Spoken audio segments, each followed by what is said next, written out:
Sejam todos bem-vindos. Hoje a gente está aqui para falar do porquê Deus colocou mandamentos tão difíceis.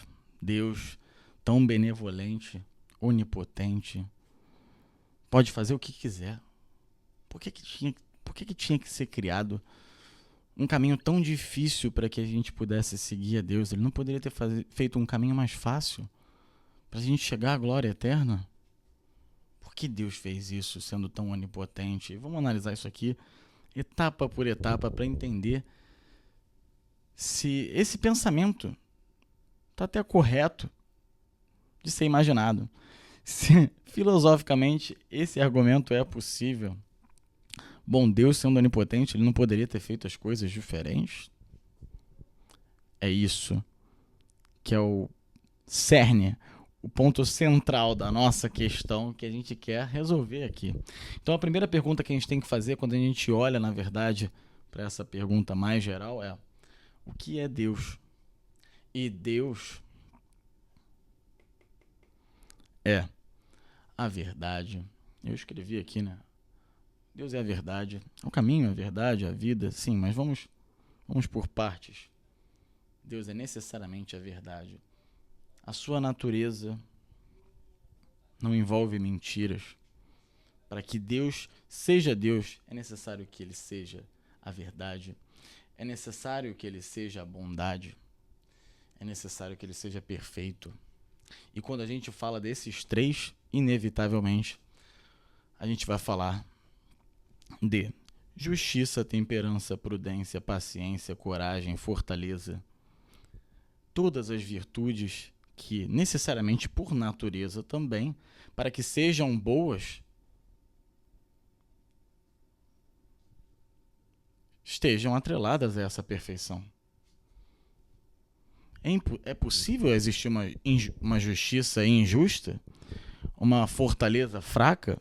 Portanto, necessariamente, essas virtudes são boas por si só. E a gente vai olhar agora para uma segunda característica de Deus. Eu não consigo encostar. E Ele é isso aqui. Ele é a verdade, a bondade, a perfeição, a justiça, a prudência. Mas tem alguma coisa dessas que a gente pode encostar? A gente pode encostar na justiça? É material encostar na justiça? É material a prudência? É material? A bondade, a perfeição, a verdade?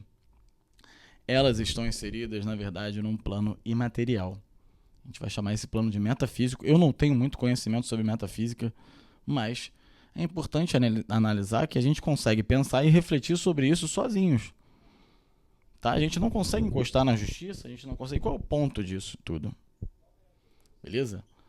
O ponto é: ninguém precisa definir o que é justo, o que é bom, o que é belo, o que é perfeito, o que é bondade. Deus não escolheu que ele fosse assim. Por quê? E agora a gente vai para a nossa segunda pergunta. Quando surgiu Deus? Deus é anterior a tudo. Ele cria o tempo, ele cria a matéria, ele cria todas as coisas que existem. É difícil de a gente imaginar isso, porque quando a gente fala quando, a gente tem a nossa ideia de tempo, tempo associado e compatível com o nosso intelecto, mas é difícil pensar em algo que é anterior a nós mesmos, porque se você pensar bem, quem nos criou é anterior a tudo, anterior até mesmo ao tempo. Portanto, vamos à terceira pergunta. Deus inventa os mandamentos? Deus se inventou? Porque quando a gente fala de mandamentos, a gente está falando de um caminho com a lista de bondades, de coisas que você precisa fazer para seguir o bem e aplicar o bem na sua vida e ser o próprio bem. Quando a gente fala de mandamentos do bem e quando a gente fala de uma invenção dos mandamentos, é como falar que Jesus, Deus, tenha se inventado. Mas ninguém se inventa sendo anterior a tudo. A justiça, a perfeição e todas essas qualidades inerentes a Deus não foram inventadas. Elas são o próprio Deus. Portanto, a pergunta é incorreta, porque Deus colocou os mandamentos tão difíceis. Deus colocou os mandamentos, mas ele não os inventou. Eles são dessa forma e eles já eram antes que fossem colocados. Você poderia ter chegado à conclusão sozinho de que olhar para a mulher do próximo é mal, é ruim para o próximo e para você mesmo. Não precisava de uns mandamentos para você chegar à conclusão que matar alguém é errado, que roubar as coisas alheias é errado e faz mal não só para o outro, como para você a longo prazo, que está se escravizando com uma mentira, se apegando a um bem material que é passageiro. As coisas presentes dessa vida vão se deteriorar, vão acabar com o tempo e tudo vai ficar. As mentiras, os prazeres, os vícios, isso vai acabar. A bondade, a perfeição, a justiça, esses conceitos que são o próprio Deus, são eternos. Portanto, aí a gente vai chegar no diálogo de Sócrates, né? Eu estou apresentando para vocês aqui não algo novo, não algo que eu inventei ou que eu comecei a pensar. Há 2.500 anos atrás, numa conversa em que Sócrates, no diálogo de Platão, que ele vai interrogar Eutífron. Eutífron é um sofista, um jovem, vagando ali pela cidade. Ele tomba com Eutífron. E Eutífron está acusando o próprio pai. O Sócrates também está sendo acusado, mas no caso, na época, se usava atacando e se defendendo. Eutífron está atacando e vai acusar o próprio pai, e o Sócrates vai se defender. E Sócrates, vendo que Eutífron está atacando o próprio pai, ele se questiona: como assim? Você deve saber muito sobre o que seria piedade, o que seria justiça, e eu preciso aprender inclusive com você, porque daqui a pouco eu vou me defender, e eu preciso saber o que é justo e o que não é. Preciso pegar o conceito e o que você está usando e dizendo ser a justiça, para que eu possa também aplicar no meu caso concreto e resolver isso de uma vez, Eutífron. Portanto, me explique o que você está fazendo com o seu pai e por que isso é piedoso. Me explique o que é ser piedoso, Eutífron. E Eutífron vai responder: é isso, eu estou acusando o meu próprio pai, é isso que é piedoso. Meu pai matou o meu escravo, deixou ele para morrer, e eu acusar ele é exatamente isso que é o piedoso. E Sócrates, imaginando que ele ia falar isso, vai falar: que beleza, Eutífron, incrível. Eu imaginei que você fosse falar isso, mas eu preciso de um caso. Eu não vou chegar no tribunal e falar: bom, gente, isso daí que vocês estão fazendo é errado, porque na verdade isso não é piedoso. Piedoso é condenar o próprio pai é condenar o próprio pai se ele mata um escravo seu. Eu não consigo aplicar o caso concreto seu, Eutífron, para resolver o meu caso. Eu preciso do conceito de piedade para que, olhando para cada caso em específico, eu consiga dizer o que é piedoso por um critério único e geral, inerente ao que é a piedade. Vamos simplificar isso daqui. Sócrates quer um conceito universal do que é piedade, para que cada uma das coisas que ele olha, ele fale: bom, aquilo é piedoso, aquilo ali é piedoso, aquilo ali é piedoso por causa disso. E ele quer que o Eutífron diga esse fator, esse elemento crucial que envolve na piedade. E o Eutífron falou: ah, Sócrates, por que você não me perguntou antes? Piedade é o que os deuses apreciam. E aí Sócrates também, imaginando que o Eutífron vai falar isso.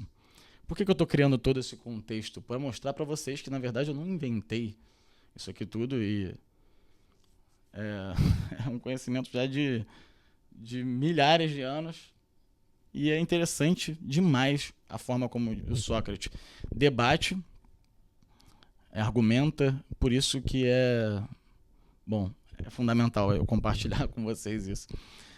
E Sócrates vai responder para ele: bom, Eutífron, eu imaginei que você fosse me falar que é o que os deuses apreciavam. Só que, na verdade, os deuses daquela época, cada um tinha a sua especificidade, tinha a sua característica, a sua grande virtude, mas nenhum era perfeito, todos tinham seus respectivos defeitos. E Sócrates começa a perceber: bom, eu imaginei que você fosse falar isso, mas é porque os deuses apreciam, então, que é piedoso? Ou por que é piedoso? que os deuses apreciam. E ao olhar para essa frase aqui, o que a gente percebe? Bom, vamos trocar algumas palavras aqui, tá?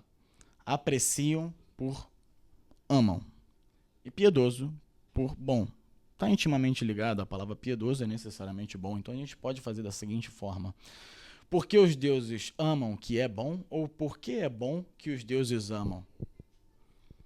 Aqui, a diferença entre esses dois está no fato de que, nesse daqui, porque os deuses amam que é bom, os deuses escolheram o que eles podem amar e o que eles não podem amar. Os deuses escolheram o que é bom e o que não é. Aqui, sendo bom, os deuses amam. Porque isso é anterior. Deus não pode escolher o que é bom e o que não é. Ah, mas ele não é onipotente. Deus não pode ser contrário à própria natureza.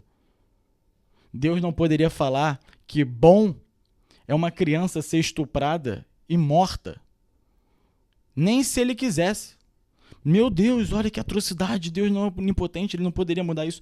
Não. Deus não pode deixar de te amar. Deus não pode fazer com que o bom seja ruim e que o ruim seja o bom, porque ele é anterior a tudo e ele é o próprio bem. É isso. Se você gostou desse vídeo, deixa o seu like e até os próximos vídeos. Esse daqui a gente pegou um questionamento de muita gente, né?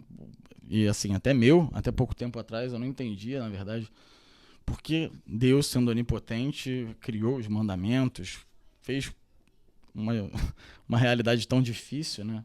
Na verdade, ele não escolheu que fosse assim. Ele, inclusive, se faz presente para que ele, se fazendo presente, se fazendo homem, morra por você, mostre qual é exatamente o caminho que você tem que percorrer se você quiser reinar nessa vida de verdade.